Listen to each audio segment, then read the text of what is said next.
Well, hello everybody. We're going to be reading today. Yay! We are doing Sacred Crone Story Time.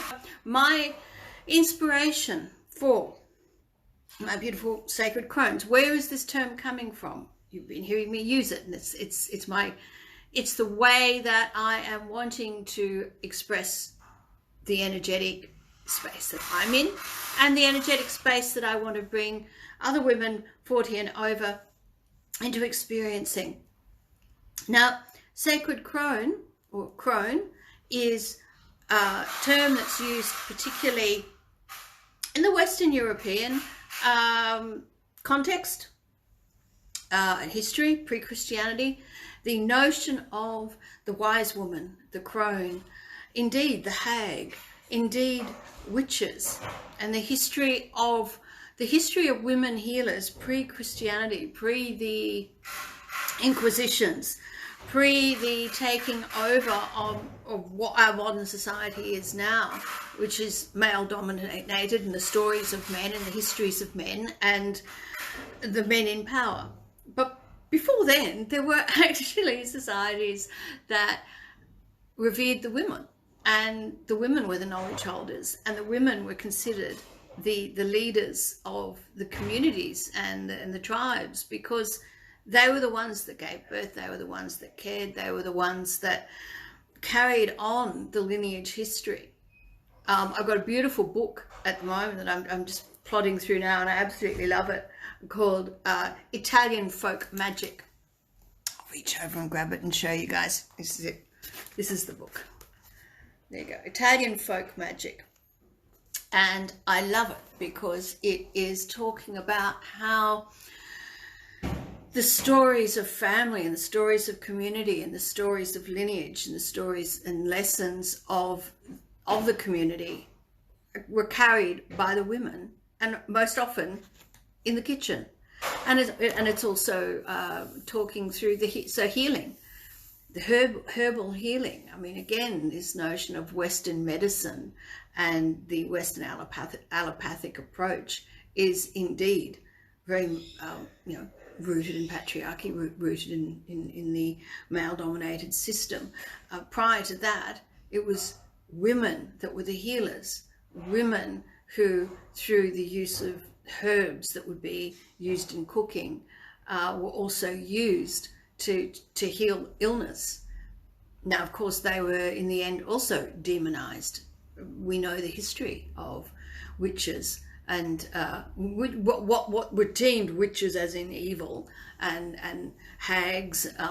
We've got Disney that has got the notion of the wise woman, the older woman, as a wicked witch, as a hag, as a crone, but with a real negative spin. She's spun as being negative and evil, and casting evil spells, and jealous of the young pretty maiden and trying to kill her and all that sort of stuff. And that's absolute bullshit. That's male dominated bullshit. It's not the truth. The truth is that the women pre this change in history telling, his story as opposed to her story, prior to that, women were revered. Women were considered the holders of law, the holders of healing, the holders of the wisdom and traditions. They were the ones that you went to. It wasn't the men, it was the women.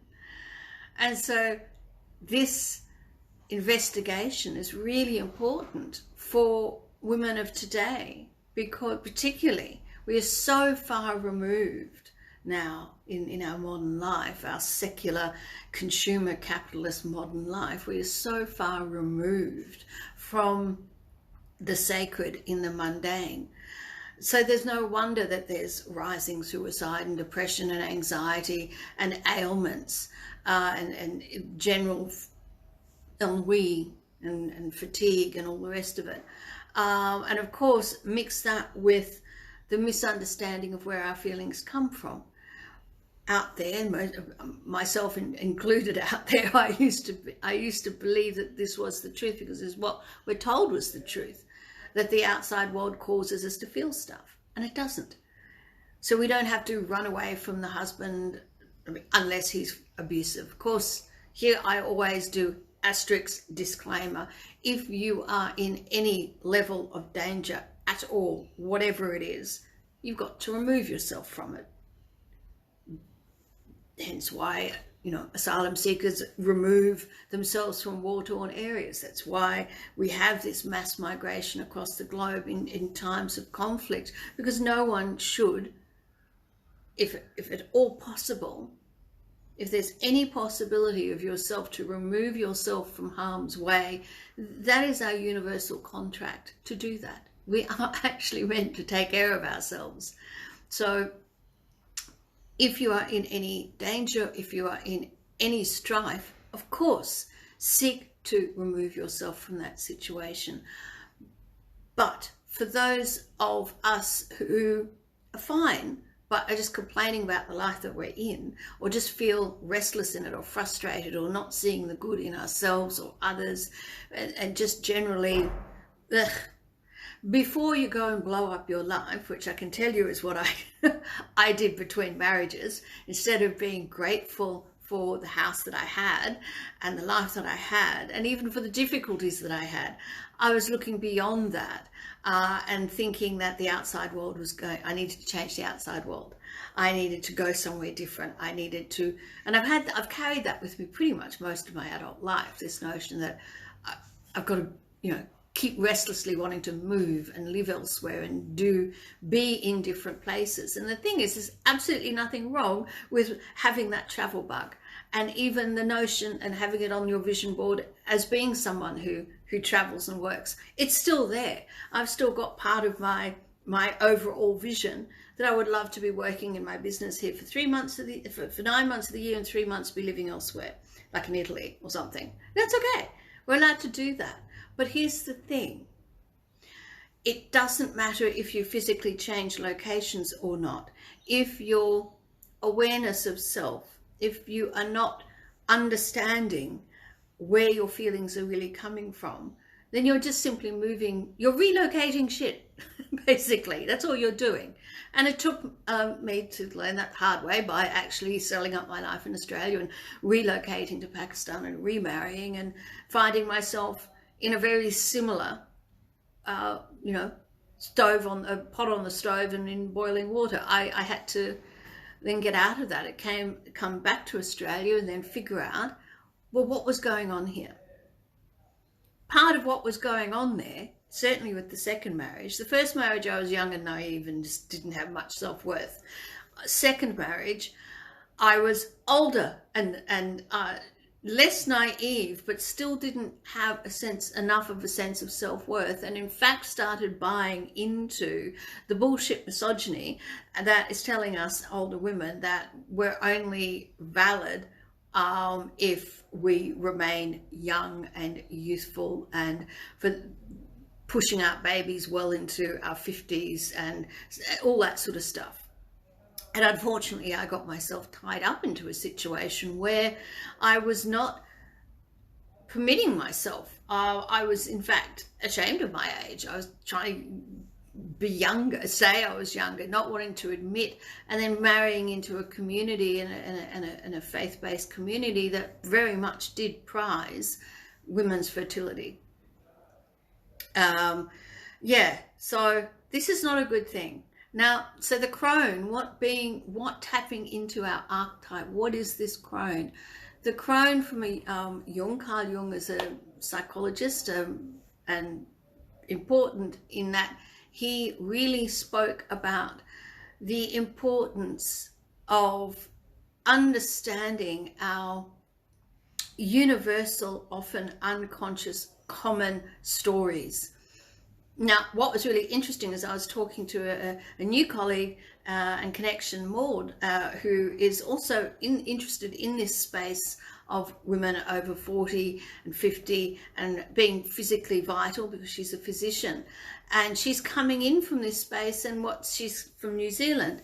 And when I said the word crone and was talking about crone, she was saying, I get it. She was getting where I was coming from. But then she came and she immediately then went, oh, right, and gave me the Maori term for the same woman, the wise woman. So the wise woman has been part of all cultures. It's just that I'm Italian Irish, and so for me, I will reference as the archetypes of my lineage from the European. I do invite you, whatever your cultural heritage is, to have a look at the wise woman of your cultural heritage. And why this is important, because we have so much negativity going on out there about the stories of aging, particularly for women. It's gotten to the point that it's rather medicalized and pathologized. We're told to, stave off aging and the physical signs of aging, and take loads of medicine and vitamins and this, that, and the other to prevent us from going through what is both a natural, biological, and developmental stage, our third phase of womanhood, but energetically, there's a lot more to understand about this stage of our lives than simply the biology of it all. In fact, that's the least important, because the truth of the matter is our physical experience is impacted by the story we tell of it.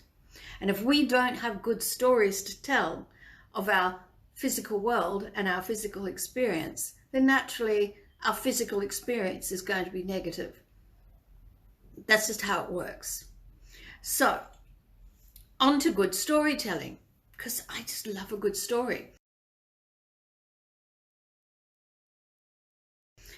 And this is one of the first books that I started reading on crone life, and I absolutely love her. Shinoda, Bolen, MD. And she wrote this book called Crones Don't Whine. She's also written, this was published in 2003, and prior to her doing this, she has done a more academic book on the goddesses of tradition, again talking about the archetypes, the stories. So this one, Crones Don't Whine, she is talking about the qualities of the wise woman, the qualities that are needed for us to embody in order to be able to have a life of unapologetic authenticity, that when we face that inner calling, it's our wisdom journey time now. So it is very possible to go on a wisdom journey, as I said before. It's possible to go on your wisdom journey without blowing up everything behind you. You don't, you can if you want. I did it. Don't advise it. I don't advise it. I don't advise you blowing everything up just for the sake of the wisdom journey. It's not actually necessary. And this is what my training and internalizing of the inside out 3 principles paradigm that inspires my awaken framework. This is what it taught me. It taught me that we don't have our experience directly of the outside world. So even if we are thinking that our life, our job, our husband, our kids, our whatever are causing us to feel stuff, they're not.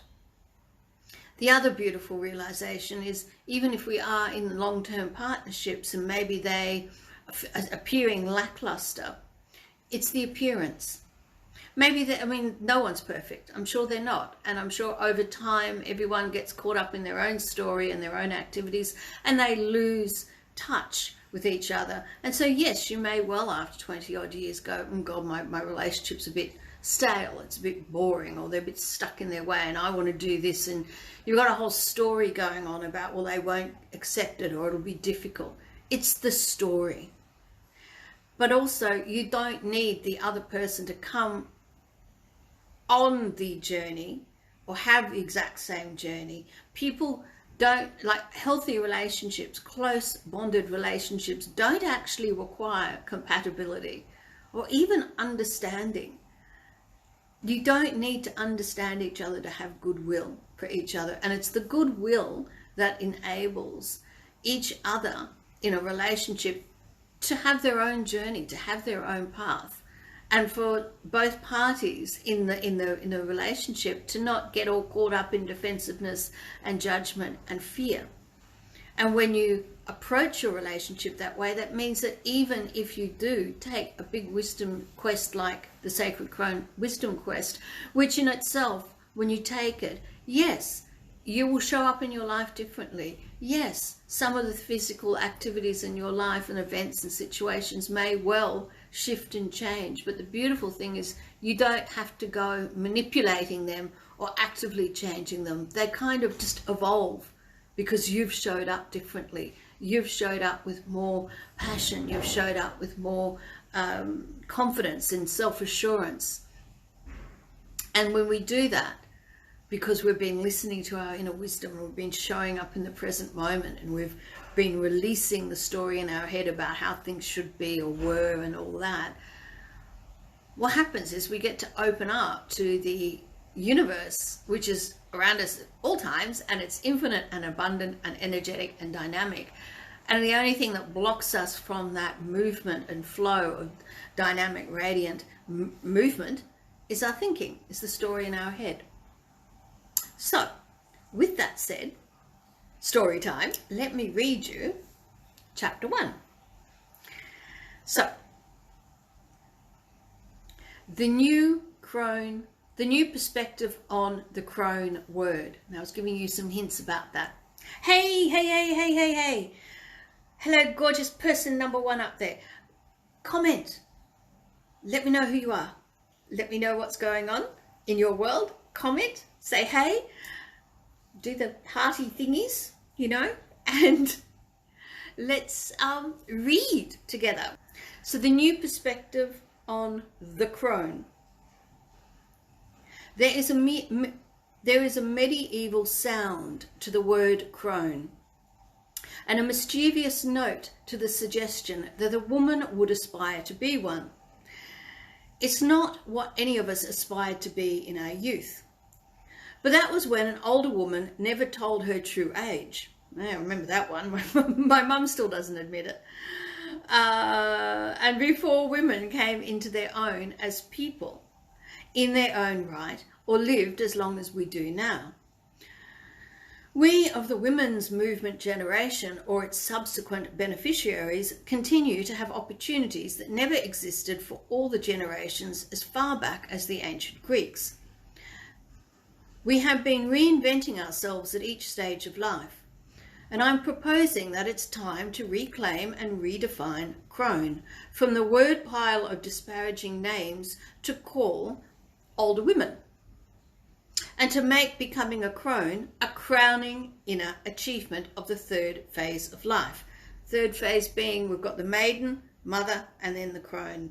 We are in our, and it links up with the seasons, and it links up with the lunar calendar. The cycles of women are intimately and directly tied to the cycles of nature. This is the sacred in the mundane, and it's what's been removed, and it's why it's so important. On top of taking care of physical health, on top of all that other stuff, it's so important to do it from the lens of the sacred. And that sacred can be still in terms of an orthodox kind of religion, if you want, or not. You know, spirituality does not need an institution of religion, but you can if you want. That's okay. It's not about that. What it's about is understanding that we are energetic beings. This whole world, this existence we are in, is energy. It is sacred, it is divine, it is connected to the source, the universe. It is far more than what modern materialistic society tells you. There's more to our life than the physical body and the physical world and what can be measured. In fact, the physical world and what can be measured is the least important. It's the downstream thing. It's not the important part of the equation of our experience at all. So, to be a crone is about inner development, not outer appearance. So again, yeah, you can choose to be a crone and have Botox if you want, or you can be a crone and choose to let all the wrinkles just appear. You can be a crone and have coloured hair. You can be a crone and go grey. You can be whatever you want. It's not about, well, I'm looking a certain thing or not. It's about the energy. It's about being in the wise woman heart space. I was going to say head space, but it's really heart space, and approaching life from an energy of, well, the self-assurance. When we're in tune with a well-lived experience and reflected and refined life based on the lessons we've had. This is a person with self-assurance. This is a person then that can show up in their life with confidence that whatever happens, they can handle it. And the thing is, crones, men can tap into a sacred crone, and young women can too. So it's also not necessarily age or gender specific. However, in saying that, of course, there is the ease of slipping, that the call happens though.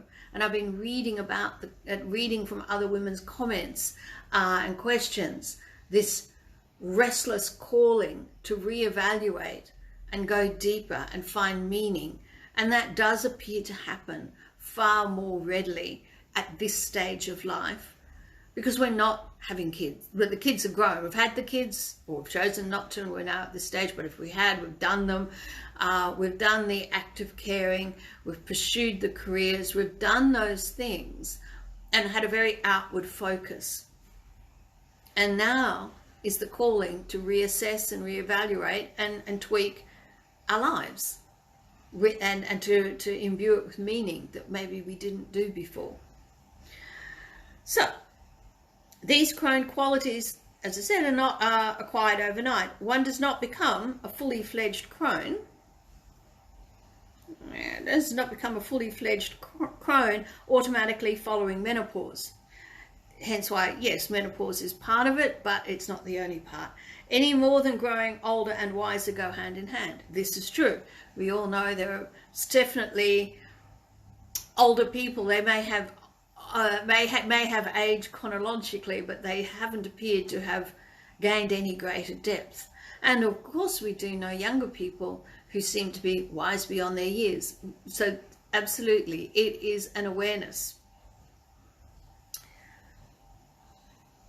Crones don't whine is a fundamental characterization. It's a basic rule that describes conduct unbecoming of a crone. Whining is an attitude that blocks spiritual and psychological development. Whining makes genuine communication impossible and extorts what then cannot be given freely. To catch oneself whining is an aha moment. This insight can be the beginning of wisdom of a whiner who has the ability to observe herself and wants to change. While an ordinary mirror reflects surface appearances, descriptive words can be mirrors in which we see intangible qualities having to do with the soul. So each of the 13 chapters in this book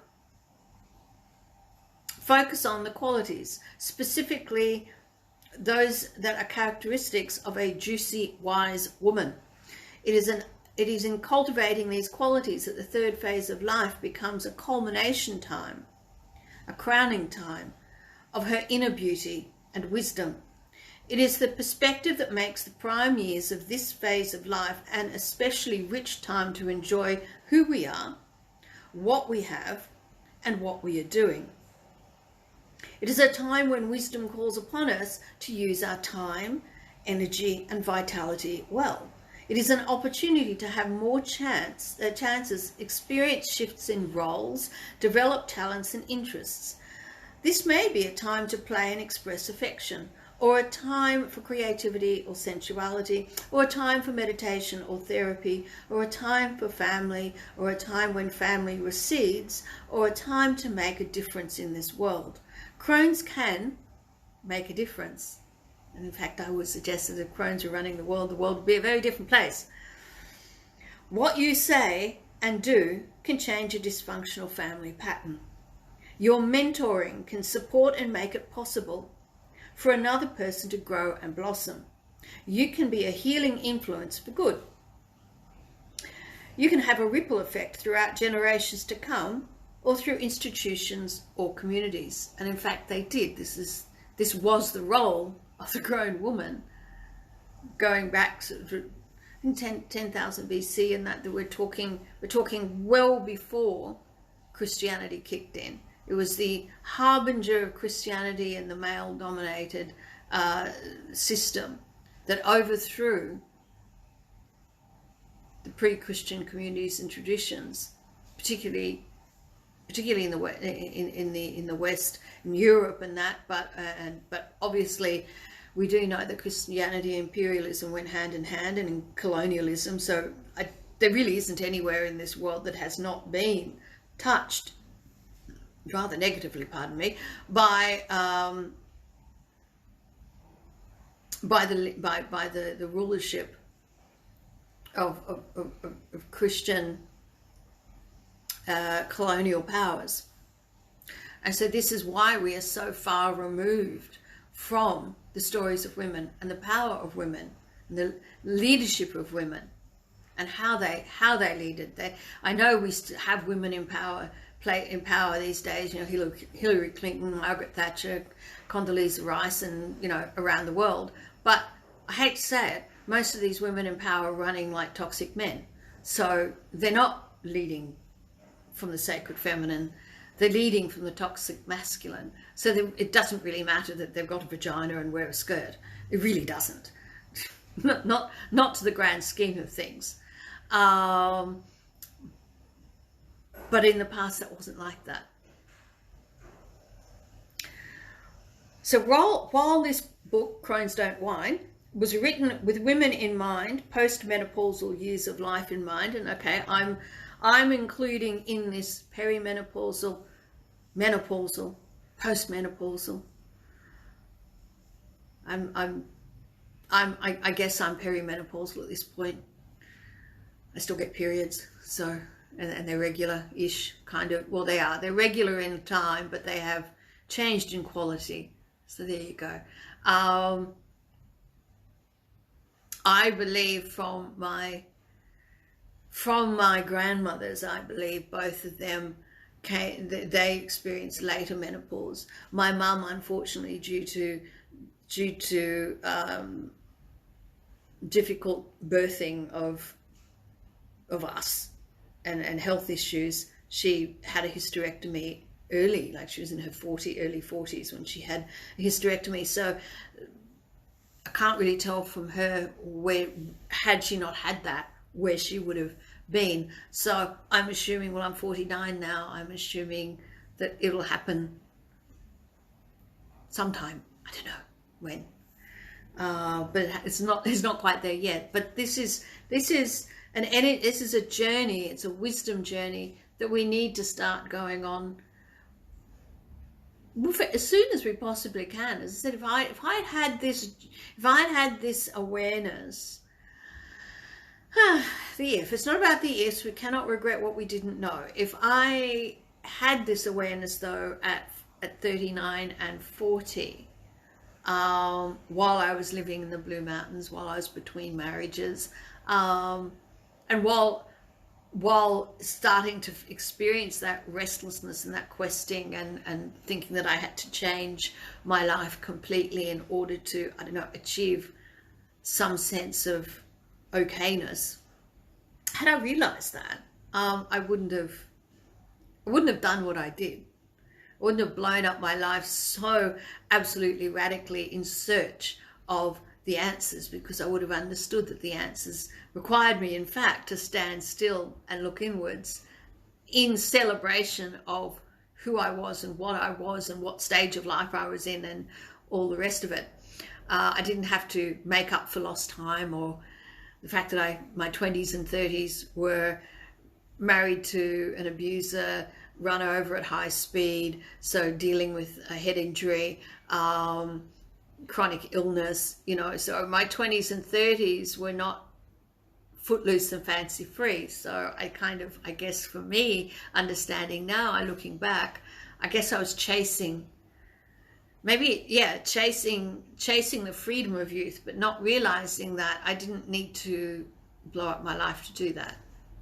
So now I'm there. Now I am free, doing what I'm doing. Is everything sparkly? No, my business is still not kind of, you know, my wins at this point are still not big dollar wins. It will be, but it's not yet. I still face down the insecurity that comes from the material insecurity that a lot of Australian women my age and older experience and look down the barrel of. But again, that's what ifs, that's not real now. And all we can do in life is not look to an unknown future in fear, because that fearful unknown future, frankly, is no more. In fact, it's a hell of a lot more realistic than a positive future, because the universe is positive. The universe is flowing to our benefit. Our inner wisdom is beneficial. It's only our crappy, scary thinking that tells us otherwise. So again, what was really interesting talking with Maud last night, it was lovely having a chat with her, and she posed a question, so what am I kind of scared about?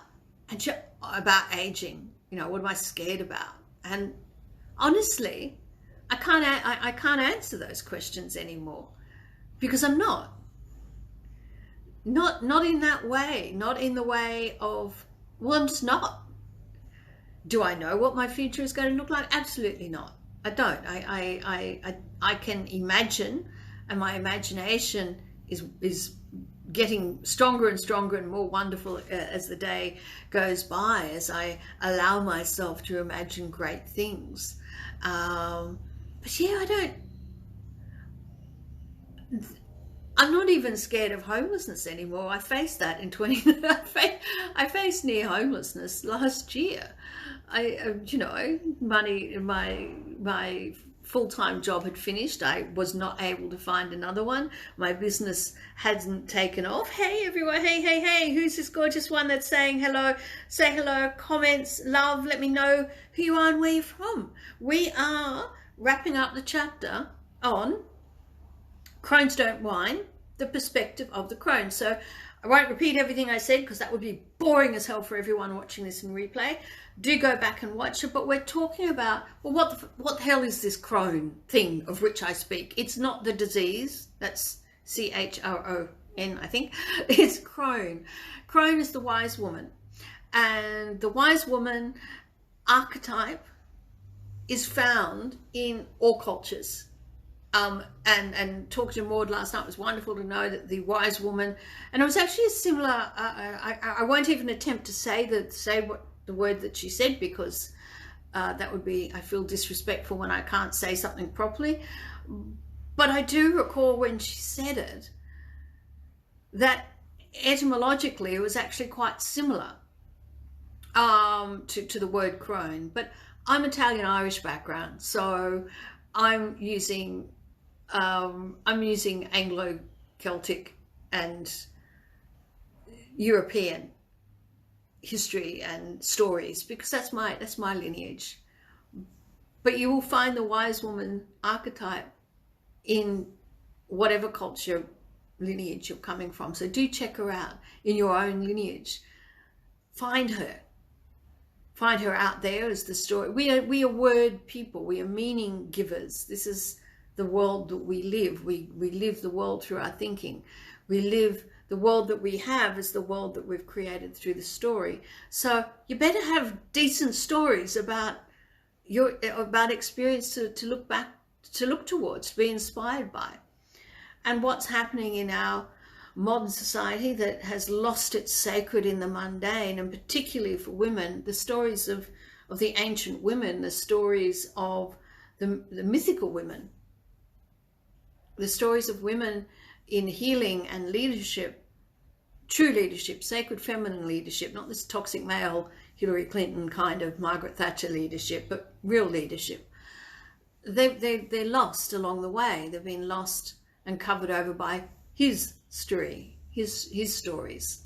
And it's very important to tap into them and find them wherever they come. And so this is why, for me, my focus on menopause, pre-menopause, menopause and beyond, we all come out understanding that it's mind, body, spirit, and some of us are going to come at addressing the issues and concerns and fears of women over 40 from physiological, medical point of view. Others will come at it from a psychological point of view. Others will come at it, like myself, from a spiritual, symbolic point of view. Symbolism is really, really important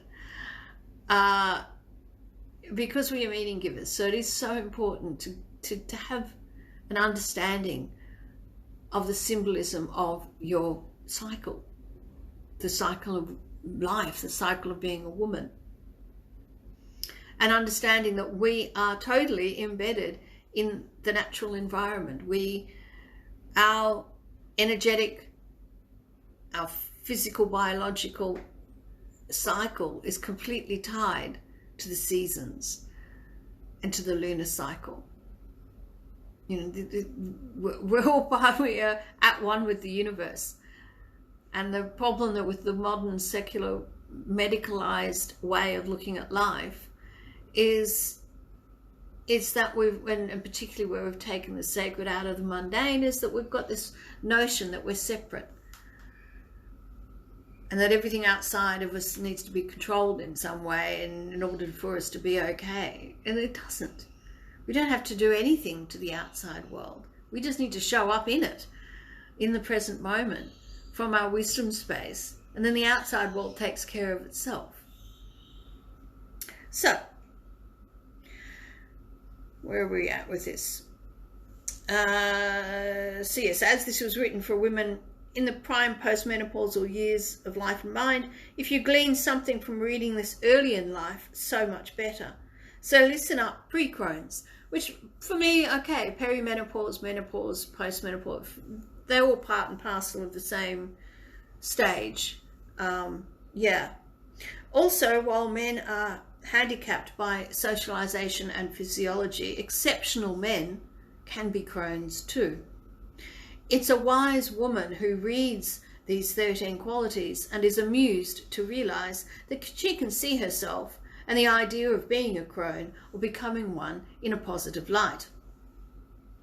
It is an evolving woman who sees in any one or more of these qualities that she wants to develop in herself and finds these words of support to do so. A lifetime is the material that each of us has to work with. Until this span is over, we are all still in process, in the midst of an unfinished story. What we do with our lives is our magnum opus, or great work of personal creativity.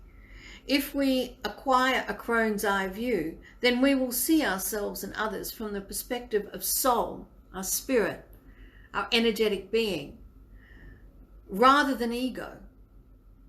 Aging well is a goal worth having. So a word about the use of the word crone. In the following pages of this book, I often describe women as crones, or speak of an inner crone or a crone archetype. Sometimes I use crone and wise woman interchangeably.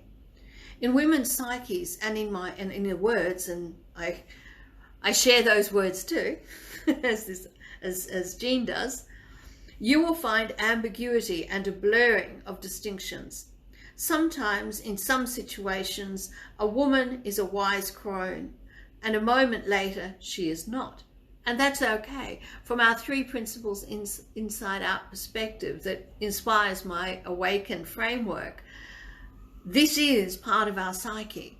This is part of our human experience. We are not switched on 24/7. We do not have the ability to be in 24/7 epiphany state. So there will be times when you will see that you're stuck in your thinking and release it, and there'll be times that you will be stuck in your your thinking, and you won't see it, and your thinking and will really look like it's solid and real, and that the world really is as you're seeing it. And there will be times where you're not in thinking, you're not stuck in your thinking, you're in your wisdom, and you're just in flow, and you're able to just respond energetically to what's going on. The in and out of it, the ebb and flow of it, is totally natural. It is part of the human experience, and you don't have to change it one bit in order to be okay. And it's knowing that brings the okayness. So sometimes archetype and woman are one and the same. Sometimes crone wisdom fleetingly comes to mind and is ignored.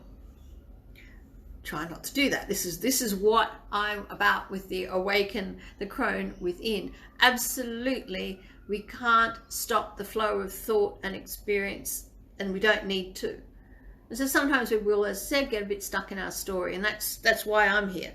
I'm here that when you are feeling stuck and that the whole world looks exactly as you think it is, and that, well, I'm here to remind you of that it isn't, that it is just some thinking in the moment. And when you have the epiphany that it's thinking in the moment, it falls away. And it does that naturally. There's no needing to dredge it or dig it up or excavate it or do anything. No need to rebuild it or anything like that. So,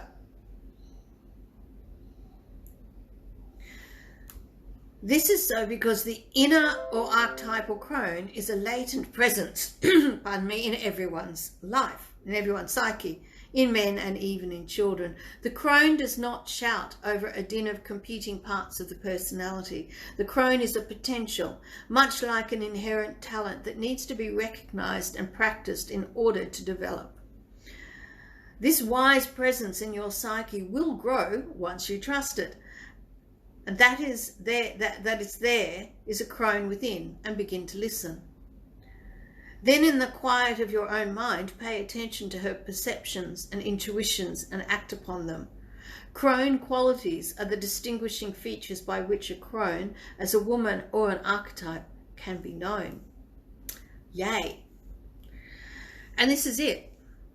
Everyone's intuition is their own. Everyone's experience is their own. So how it reflects in my life will show up differently to you and yours.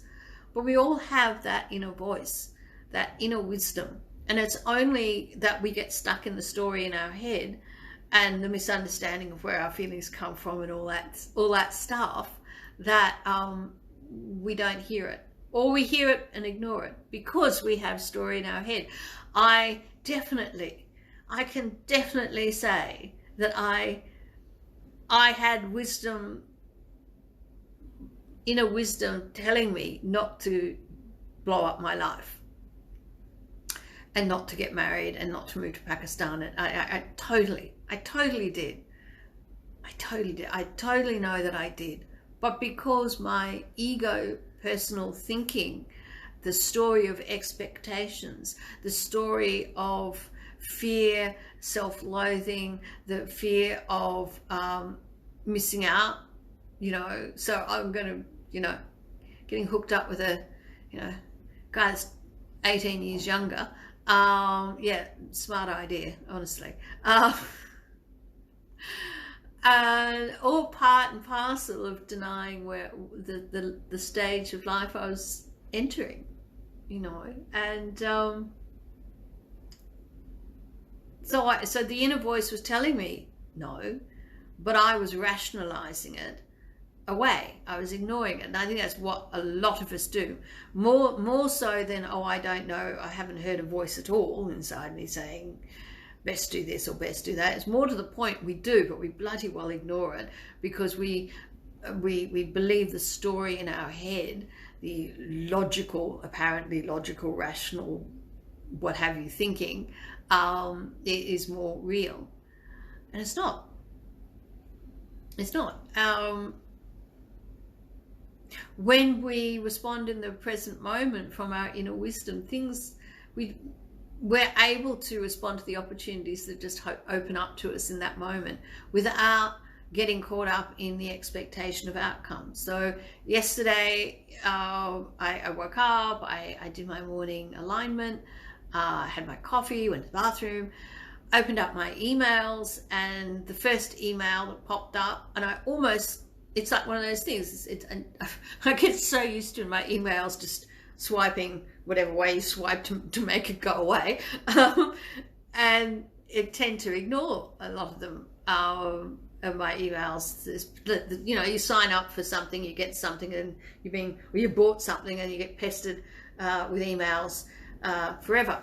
And so I've gotten into the habit of ignoring them. But I'm so glad I didn't ignore this. I saw the email, I almost swiped it away. I didn't. So the voice in me said, no, open it. And it all happens without you actively, you know, planning it or orchestrating it.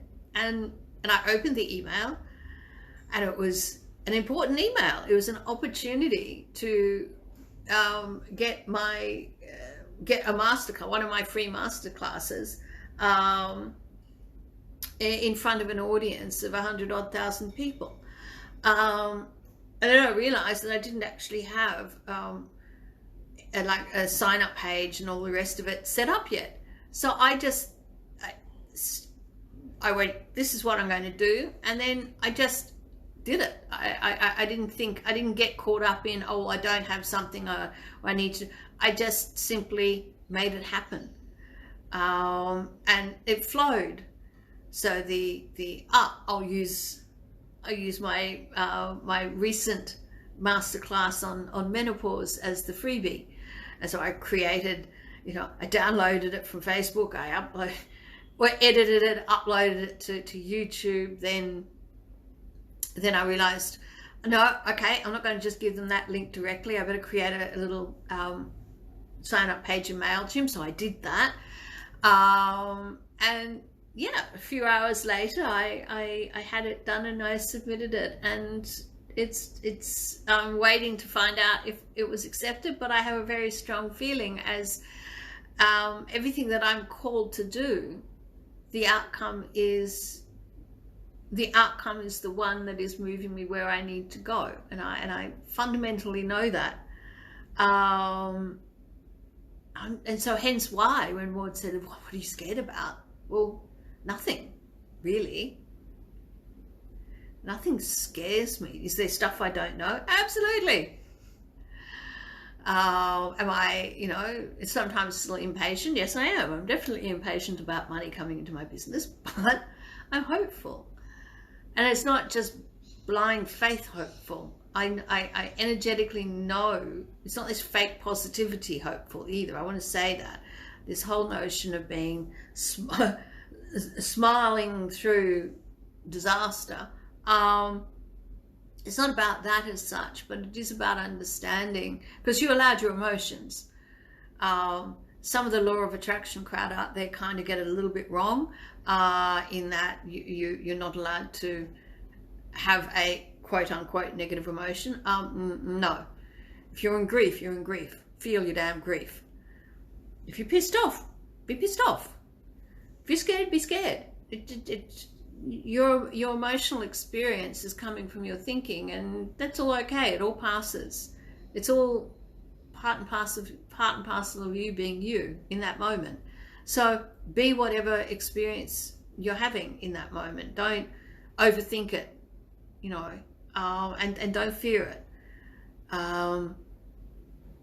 That's actually living in alignment. It's not about making out like you're like totally positive all the time and everything's just hunky-dory when the house is burning down. This is not about that. Of course, absolutely.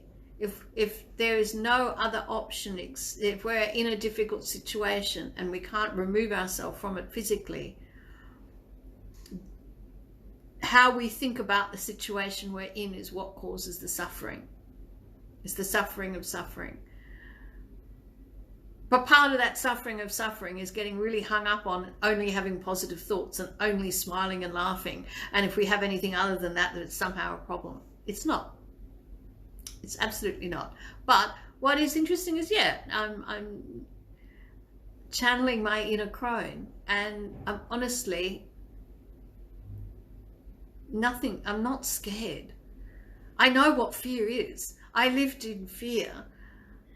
I was in full fear mode in both my marriages and through the majority of my adult life, you know. So I know what living in fear is all about. And I'm not. Even though things are still somewhat unstable, materially speaking, but that's the reality. Life is one of constant change, and we are perpetually living in a state of unknown. That's okay. It's not scary. I promise you. So, there you go. That was chapter 1. Next week, we are jumping on to, before I lose we are jumping on to chapter 2, the first of the 13 qualities that Jean talks about. Crones are juicy. And I love this. So important to know, because absolutely, we've got part of the description of women over 40 and beyond is that they're dried up, they're shriveled, they're barren, you know. And I'm here to tell you that our creative center, our womb center, our sacral chakra, all these wonderful pointers to what is the energy of creation. We are holders of micro universes. This is what a womb holder is, and that's regardless of whether that womb has ever tasted you know, the seed of human life in it. It's got nothing to do with that. So just because the womb may no longer be the have the engine room for the creation and the holding of human life, it is still the seat of our creative power. And our inner journey from here on in is one of wisdom birthing, creativity birthing. It's our time. It's our time to take all that outward caring and put it on ourselves. It's a beautiful time for women. It's an exciting time for women. So find out more about being a juicy crone as opposed to a dried up, shriveled up old woman as patriarchy and misogynistic society would have you believe. Okay, thank you. Thank you